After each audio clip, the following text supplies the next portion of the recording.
Welcome to Life Mastered, the podcast, where high achievers and ambitious souls come for the kind of support that fuels both inner growth and outer strength. This is your space for real tools and deep truths, for meeting life's greatest challenges with grace, resilience, and self-connection, and also expanding into your next level of purpose. I'm Molly Claire, your host, master coach, mentor, and guide, because life mastery is not about checking boxes. It's about how you meet yourself in every moment along the way. Let's get started.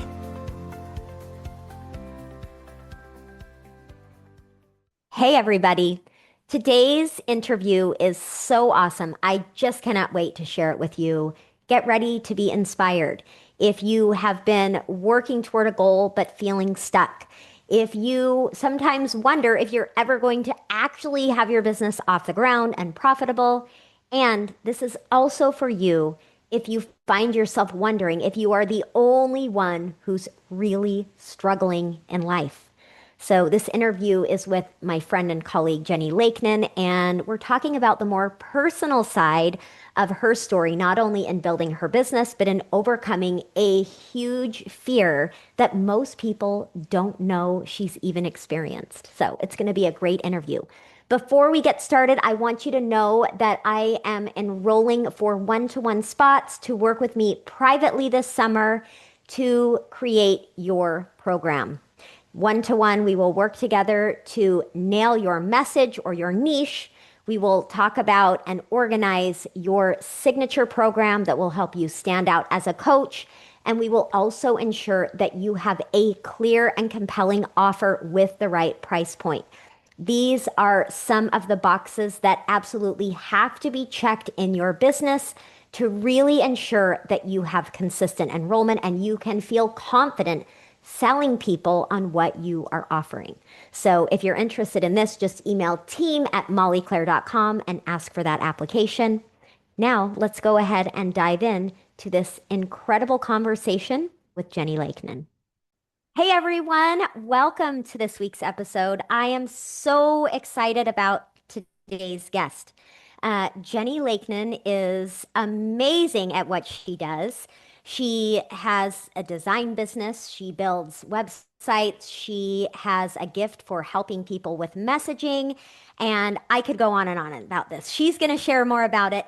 But part of the reason I am so excited about this conversation is not only have I watched Jennie over the years to build a really successful business, but I've also seen a bit about her story behind the scenes and what it's been like in her family life as she's built her business, including a big challenge for her that she has overcome that she's going to share today. So let's get started. Welcome, Jennie.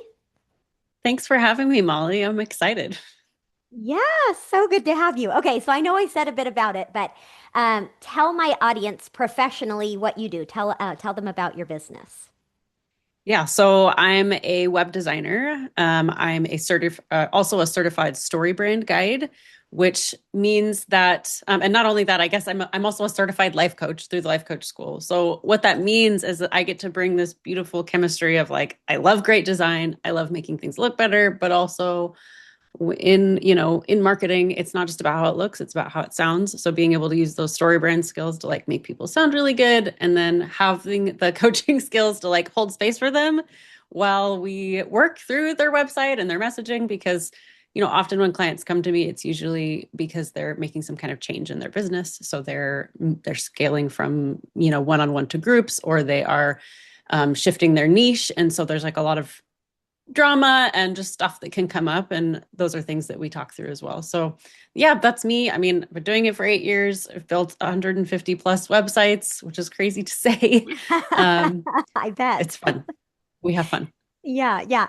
And I just remembered this. What's funny is you and I connected before you became a coach and before you built your business. We Right? did. And when I was coaching, this is back when I was coaching moms. I just had my small one-to-one business and we had a call way back then. Things were so different. Yeah. Yeah, I mean, I love that you remember that. I think we might have even like messaged before that, even. Uh-huh. And Uh-huh. it was when I found coaching. So like I found coaching before I did anything really much with web design. I Yeah. found the Life Coach School and Brooke Castillo and her podcast, and I was like, this is it. This is my calling. I'm going to be a life coach.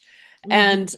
And so I started reaching out to all of the certified coaches that were doing anything online, just asking like, okay, what can I do to be prepared? Would you be willing to Uh-huh. get on a call with me? Or, I mean, I was this little stay-at-home mom with two little kids. I had never even really worked full time before since college, and you were, I think it was you anyway. You were so sweet. You're like, well, I don't have time for a call right now, but like, I'd be happy to like provide any written support. If you have any questions, you just send them here. I mean, you were so sweet. And I was just like, oh my gosh, Molly's so nice. Well, here we are. A lot's changed for both of us, right? In business and life and everything. But yeah, and one of the things also that I love about you, Jenny, and I think, for those of you listening, this is something to really tune into and pay attention to when you're thinking about working with someone or hiring them is Jenny, I know you're a person that, yes, you're certified as a story brand guide, you're certified as a life coach, and not only are you certified in those things,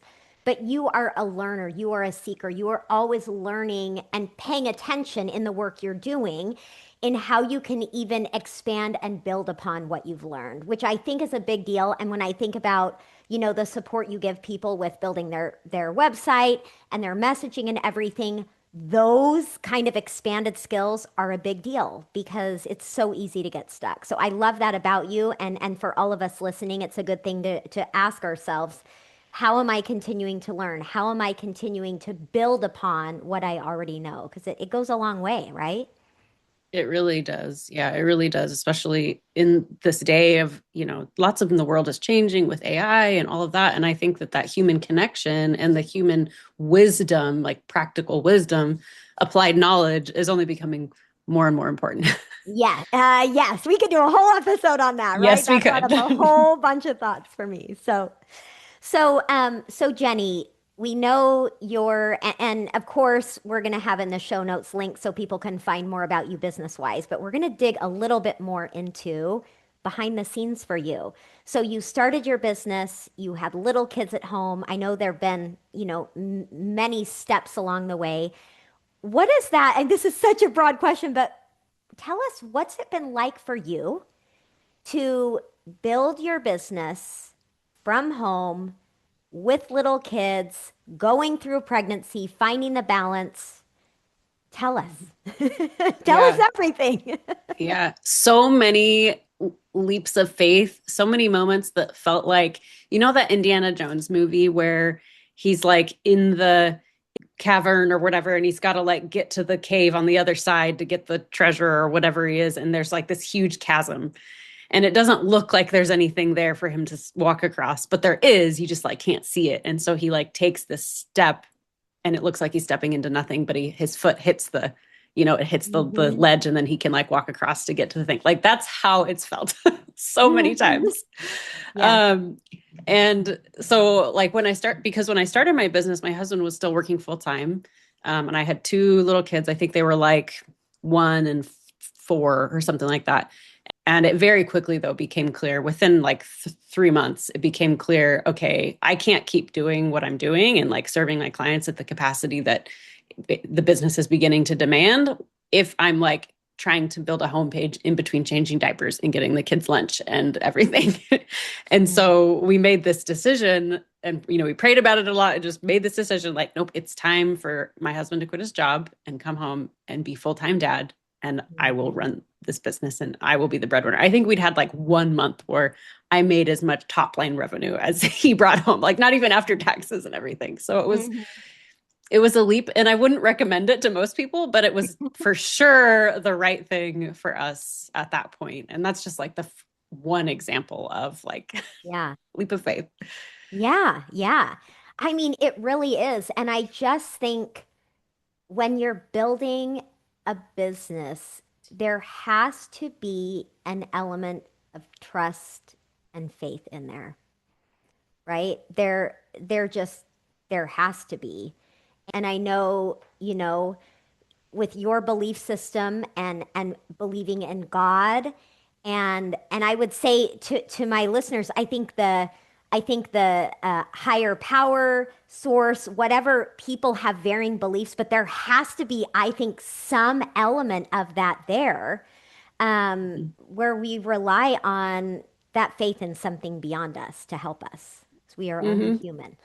Yeah, or even like, my best friend who she just spent 3 days with me. She's atheist, 100%. And we have lots of conversations about faith. And like for Hmm. her, faith means trusting that things are going to get better, Hmm. or hope that things are going to get better and trust in herself as a human that Hmm. she can improve and trust that in herself to do the things that she's committing to. So like I think there's lots of different ways to interpret it, but Hmm. yeah, like it's definitely a big part of this work. It is. It is. So, so I know, you know, on the back end in your life, it's been messy just like everyone else, right? Kids, different ages, different stages, different challenges. Your husband coming home, of course, big adjustment for him, for you. Um, but one of the things that I want to talk a little bit more about is you facing your fear of driving in recent Mhm. years. I Mhm. love this part of your story because, it's easy, all of you listening, I know it's easy to see someone who is succeeding at something business wise or whatever it is, right? And we can kind of get this idea that things are easier for them, or even if one area of life is easy for someone, that there's somehow everything's perfect for them. And I think the reality is none of us are exempt from being human, and we all face such different interesting challenges. And so I think you've been killing it all along the way with your business and growth and managing everything behind the scenes, even as, messy as it usually is. Talk about this fear of driving and what it's been like for you to face it and overcome it. Yeah, I mean a lot of people who aren't in my like personal local sphere here in Kansas City don't know that I have had driving anxiety. Mm-hmm. It started after I had a really minor car accident as a teen. Like it wasn't a big deal. The car wasn't functioning after that, but like me and all the passengers were fine. I just kind of never got back in the proverbial driving saddle. Like I had a license, but I just didn't drive after Mm-hmm. that. And being in college, not needing a car, getting married, being young, being poor, not having a car. It's like we only have one Um, car. Oh, well. Right. Yeah. And over the years, the anxiety just got worse. Like after, so many times of just mentally reinforcing it by choosing not to drive. And yes, like my husband literally drove me everywhere without complaint for like a decade of our marriage, the first decade of our marriage. Like, bless him. Um, and then over the summer of 2024, I just I mean, kind of long story short, like I just felt like now is the time. Like enough is enough. I've got to deal with this eventually. It's becoming too much of a burden on my husband, who would never complain, too much on him while he's trying to homeschool our kids and get them to all their things and, uh, you know, get me to all my things too. Mm-hmm. And Mm-hmm. so, oh my gosh, Molly, like it was such a scary thing for me to anticipate doing, but I just was willing. Like I didn't know how I was going to do it, but I was willing to like try. I was willing to go through to like try to make a plan and see what happened. So what I ended up doing was like, how like OCD protocols are, therapists will make like OCD protocols for people that can't like touch a toilet or whatever, and they'll kind of step ladder their way to getting to where where they're more functional. And so that's what I did for myself. Like I decided, okay, I have to just drive every day, or I have to get in the car every day. And whatever it is, like I have to do that. So day one, I literally got in the car and I turned it on and I buckled my seatbelt and I adjusted all the mirrors and then I turned the car off again and I got out. Mm-hmm. And day two, I like backed out of my garage and then I pulled back in again. And then, Mm-hmm. I would repeat a step until it was like I could do it without having like feeling really anxious. And Mm-hmm. so, and then I would move on to the next one, driving around the neighborhood and then driving to the grocery store eventually and, driving on the highway. I mean, that took like 6 months, I think, for me to be able Mhm. to do Hey, that. I don't blame you. Sometimes I don't want to go on the highway here. Yeah, but that Yeah. commitment of just like, I'm just gonna take a little, very teeny tiny small steps to get there. Yeah. And just being willing to like experience whatever came up. I mean, it was definitely a faith God thing for me. Like I could not do that on my own. It was kind of like, Jesus, take the wheel, because Yeah, literally yeah, I don't yeah, feel like I yeah, can. But it's been amazing to look back like this summer. I mean, it's basically been 2 years since then, and just look at like, wow, how that small, like consistent willingness has added up over the years, where now like I can I can do things. I can serve in church. I can do stuff that I wouldn't be able to do otherwise if I didn't yeah, have this flexibility to like just drive myself places. It seems so simple, but yeah, yeah. I mean, let's talk about this a little bit because I know for all of you listening, there's something like this in your life.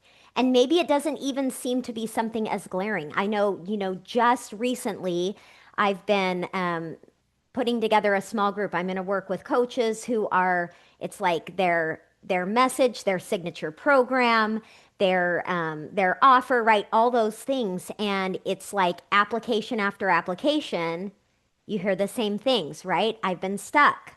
I'm just like, I've been afraid to move forward and I'm lost in confusion, right? And it's like, and and it's another version of the same thing where there is a fear of something and a part of us believes we'll never do it. We'll never get there, right? mhm. And I think it's crazy to think how there was a time when you probably even said, I don't know if I could ever drive again.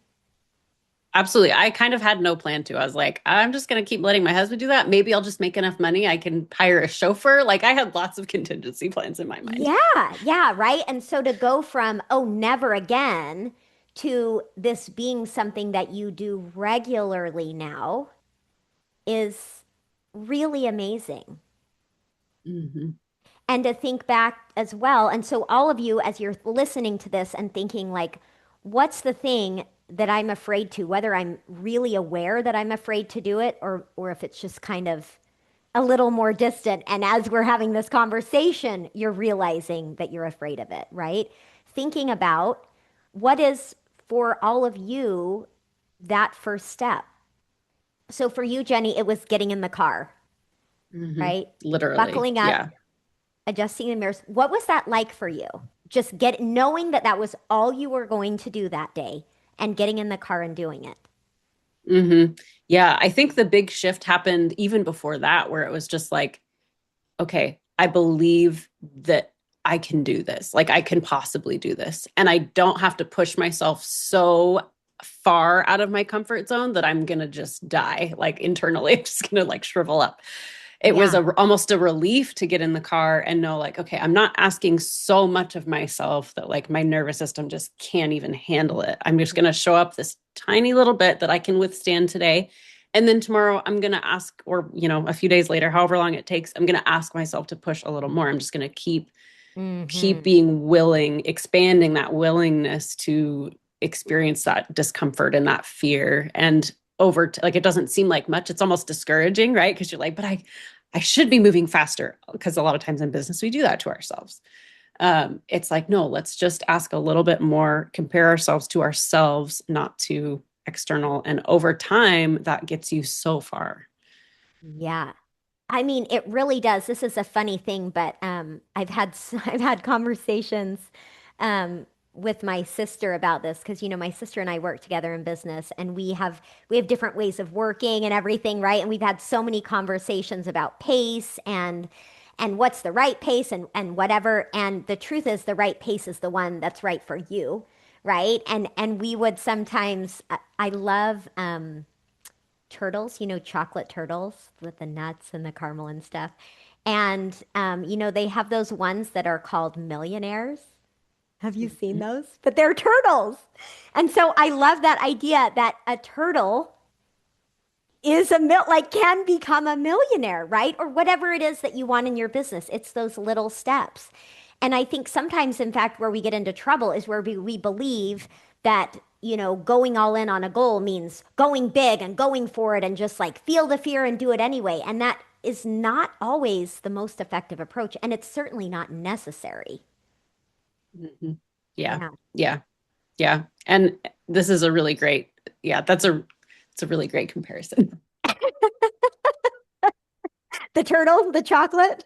Yes, and just like comparing it to like I I remember hearing my client Krista St. Germain say once at a conference. I was like having lunch with her and some other people, and she's very successful. Like she's got a very successful Yeah. coaching program for widowed moms, and someone who really looked up to her was sitting next to her, and they turned to her and they said, "Hey, like what do you wish you had done differently when you were first starting your business? Like what do you wish that you had what would you go back and tell yourself?" And she said, well, I wish I had like, it was just such an offhand comment. She was like, I wish I had like perfected a little bit less and just like implemented a little bit faster. Like I would, Mm, not, and she didn't say it in like a hustle kind of way, but she was kind of like, I wish I just like worried about the details a little bit less and like hmm moved it forward, tried things a little bit more hmm willingly. And I was like, hmm oh, that's such good advice because we kind of nitpick. I mean, I could have sat there making my like driving protocol for months and never actually Right. gotten in the car. And that would have Yeah. just held me back and just stopped me from, just taking those little steps to get there. Yeah. Yeah. Okay. So then I also want to know what it was like for you the day that you backed out of the garage and pulled back in. Yeah, I think it felt right. Like it felt so good to be working on that. Yeah. And again, like everyone's going to experience their discomfort differently, but Sure. like it felt so scary. But then you get to the end of it, and I get out of the car, and I'm like, I didn't die. Maybe I can do this. Mm-hmm. Like, Mm-hmm. just honestly, that's what it felt like. Yeah. Scary and Yeah. like a relief. Yeah, yeah, so amazing. And so yeah, and as you what I'd love to know also from you is your insights in comparisons you would make with this because not only have you built your business, but you help other people as they're building their business, right? As they're afraid to build their website, as they get stuck with their messaging and all of that. Like what comparisons do you see here, specifically in terms of advice you would give my listeners as they're trying to move forward and meet their goals? Yeah. I mean, I think a lot of what I see is like indecision and fear and yeah, kind of like perfectionism that is trying to just hide the uncertainty of knowing is this thing going to work or not. And because it is all an experiment, right? Like before we started the Yeah. podcast, you were telling me you're like, I see you as kind of someone that's, steady and methodical and driven in everything that you do in your business. I'm like, yeah, and I'm still feel like I'm throwing spaghetti at the wall every day, like it's Yeah, still yeah, just all an experiment because really yeah, that's what business is. It's you just got to try stuff and then see what works and evaluate and then move forward. And so I think like there's something in this about if we can just I guess I would say that a little bit differently. If we can be willing to decide on a course of action with with our messaging or our niche and try it and experiment with some maybe create some social media content around it or go to some networking groups and just see how that pitch lands and then take that as feedback and evaluate and adjust and then go try again. And the faster, again, not from a place of like hustle but just from a place of kind of frequency of trying things, like the more we can just experiment with that and then go back to the drawing board and revise, then we're gonna get there eventually. yeah. We're gonna get there eventually. And I think that's one of the big things is that I think the idea of going all in or going big, some of these things. And here's what I would say about that. Sometimes those words and that approach can work for people, right? It's never going to For be, sure. there's not a one size fits all in terms of how you should think or the affirmations or questions you should use, right? There's just not a one size fits all. Um, but what I think is one of the most powerful uses of that go for it all in is more about the decision or the commitment to that end goal. right? Kind of Mhm. the difference between I'm going to go for it. I'm going to go all in. I'm going to get in the car today and I'm going to go to the store, right? Like, okay, no, right? That's not, it wouldn't have happened on day one. Or, who knows how it, would have affected you. Um, but rather, you had that moment of decision and knowing and feeling this is the time, and I'm going to get there and I'm going to make a plan. And I don't have to rush it. As long as I stay the course, I'm going to get there. And I really think it's that commitment and decision that is one of the most powerful things to keep us moving forward. Yep, 100%. Another time that this came up for me was uh, early 2020. I'd been in business for 2 years, things were going well, and I really had this internal desire to have another kid. Like we had two kids, and they were old enough now. I felt like, okay, Hmm. physically, I feel like I could do it now. But I was so scared, Molly, because I was the breadwinner now. Like, Yeah, yeah. and and I get pretty sick when I'm pregnant. Like I don't go to the hospital or anything, but I just feel terrible the whole time and spend a lot of time in bed. Mm-hmm. And I thought, I can't do that and still run my business.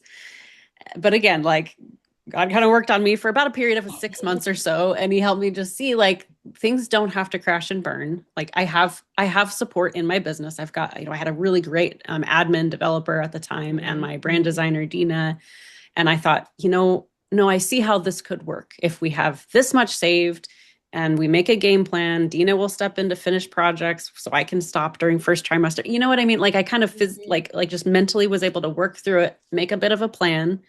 And then so when we got pregnant, I mean, it was COVID. Like it was kind of crazy times, but it's actually the best time to be pregnant because no one was asking me anything. And I literally could just Yeah, lay in bed all day yeah. and do the odd Zoom call when I needed to. But like I pretty much took off first trimester, and then second trimester we opened up at half capacity and filled up pretty quickly. And then I took, maternity leave off, and like it worked out.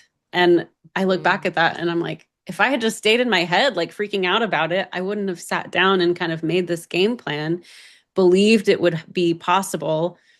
Did stuff come up during pregnancy that I didn't anticipate? Like, sure, but we figured it out as we adjusted our plan. You know what I mean? And like, Yeah, yeah. I'm just so grateful to past me because now we have that girl. I've got my three little girls and they're perfect, and our family is so complete with Yeah. them. And like, oh man, it's just amazing what we can do when we really decide, no, I'm Decide, going to figure it out. decide. That's right. Um, I love that. And I love, especially that you were making a plan that accommodated for what you knew your needs would be. And of course, we can't always anticipate that, but that's a very different approach than, well, I'm just going to push a little harder, right? I'm going to do a little more, it'll be fine, kind of expecting ourselves to spread ourselves more thin. Instead, you honored what you would need and you made decisions based on ensuring to the best of your ability continued steadiness and quality of life, which is a huge deal in terms of long-term success. Exactly. Yeah. And I think that really was the shift there as I planned it, because before the pregnancy, I was like, oh, if I get pregnant again, I need to be able to function the same as I do now. I need to be able to like continue to grow my business and all these things. And once I made the shift of like, well, how about I not expect that of myself? How about I just decide, nope, I'm going to be growing a human. So therefore, I'm just going to decide I'll probably feel worse even than I did with my other pregnancies, and I'll need even a little more support. And Mm. let's just make sure we've got a game plan in place to support that way, worst case Mhm. scenario. And I mean, I needed it. I'm so grateful Mhm. that I Mhm. didn't ask crazy things of myself during that time. Yes. And I think what's coming to mind is what I have to bring and give will be enough. It will be enough. And God will make up the rest. Whatever beliefs we can really lean into, because all we can bring, it really has to be enough, right? Yeah. It Yeah. has to be enough. Mhm. Yeah, I've been thinking, about this because, and I talked a little about this on the podcast a few weeks ago. I was in an accident the end of last year and have continued to really struggle. I'm not sure if I had mentioned that to you, but I I mean, listened to the episode. yeah. Yeah, so it's like, right, my emotional stamina, my mental stamina, like a lot of things have really been affected. And I think I was sort of accommodating what I needed and also a little in denial, like, okay, this is going to go away, this is going to go away. And then I was like, you know what? I don't know when or I don't know how this is working, but I'm open. I'm like, okay, this is what I can bring. It's got to be enough. And it can be enough and I can also keep my goals. I don't know how it's going to happen, but it's enough. I think there's a Hmm. lot of power and peace in that. Yeah. Yeah, I totally Yeah. agree. And love for ourselves. Like it's like what we would do for our Right. child or our spouse, and we can do Yes. that for ourselves. Yes. Yes. Yes. Okay, this has been such a great conversation. Jenny, as we finish up, what advice would you give, um, sort of business wise, thinking about your clients or your ideal clients who are listening to this, people who are, wanting to build their brand and their message? What Mhm. advice do you have?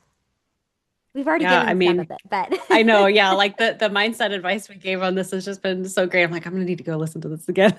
Um, yeah. well, and I guess I would say for those that are new and kind of starting out and getting the ball rolling, it's really just a matter of I am a fan of niching down, of finding once you feel confident in your skills as a coach, go ahead and be narrow because it will just make your message easier to share. Mhm. And when you're more memorable, when it's easier to share, when someone says, "Oh, yeah, I'm really struggling. I'm a dog sports enthusiast and I'm really struggling with my dog because I get nervous and then my dog gets nervous." That immediately I know, oh, well, they need a Len Lawler, like 100%, and like it's so Mhm. much easier to refer people when you can be specific. So Mhm. like I don't know what you teach on that. Hopefully, I'm not like Mhm. competing with what advice you would give. But when you're just starting out, that helps a lot. Yeah. Um, and then when you are a little bit further along down the road, I think the biggest thing that's been helpful for me is recently I've been going back and listening to all of my consults from clients who ended up being a yes. Um, Mhm. and I am looking for the trends in those Mm. conversations and the Mm. phrases that get repeated a lot. And Mhm. then I'm going to my website copy and I'm looking at my social media content and I'm saying, okay, what are ways I can find opportunities to Mhm. use their exact words in my Mhm. content? I Because love that's going that. to resonate so much more than anything Claude could write on its own That's or right. anything like that. Yeah, I love that. I love that. Brilliant, brilliant advice. And the only thing I'll add to this with niche, first of all, I'm always open to competing advice because I think, right, we learn from different approaches and such. But yeah, one of the things that, so right now, right, as I'm working with my clients on that message piece in this group this summer, is sometimes I found it can be helpful if there's a lot of worry, pressure, perfectionism in niching down to one thing. Sometimes what I do with my clients is, okay, you don't have to niche your entire business, but what's one of the problems you solve? And let's write to that. Let's design a program to one of those things, right? And then it allows you to anchor in some of that stronger messaging. It gets things moving. And I find that that can give people a little more sense of breathing room and take away some of the pressure because it really I does love help that. the more specific you can be. Yeah, Absolutely. I love that though. But you don't have to be like, well, but now I'm just the ADHD coach, or now I'm just, and that's a lot of Exactly. pressure. And what if I don't like that? And I mean, yeah, I love that. Exactly. That's a great idea. Exactly. Exactly. So, there's plenty of ways to do it, but really good advice on that. Jenny, thank you so much for sharing your story and for being you and just all of the example of being a woman who has continued to lean in and use your gifts and care for yourself in the meantime. It's a beautiful example to all of us, and so glad you could be here. So Thanks thank for you so having me, much. Molly. Yeah. All right, everyone. I'll talk with you next week. Have a good one. Thanks for being here and for investing this time in you. Keep showing up. Keep meeting yourself with compassion. That's truly what life mastery is all about. If you loved this episode, make sure to subscribe so you never miss an episode. And I would be honored if you would take the time to leave me a review. This ensures that this important work will get in the hands of more people. And if you're ready to take this work deeper, join me at mollyclaire.com where you can find all of the ways we can work together. I'll talk with you next week.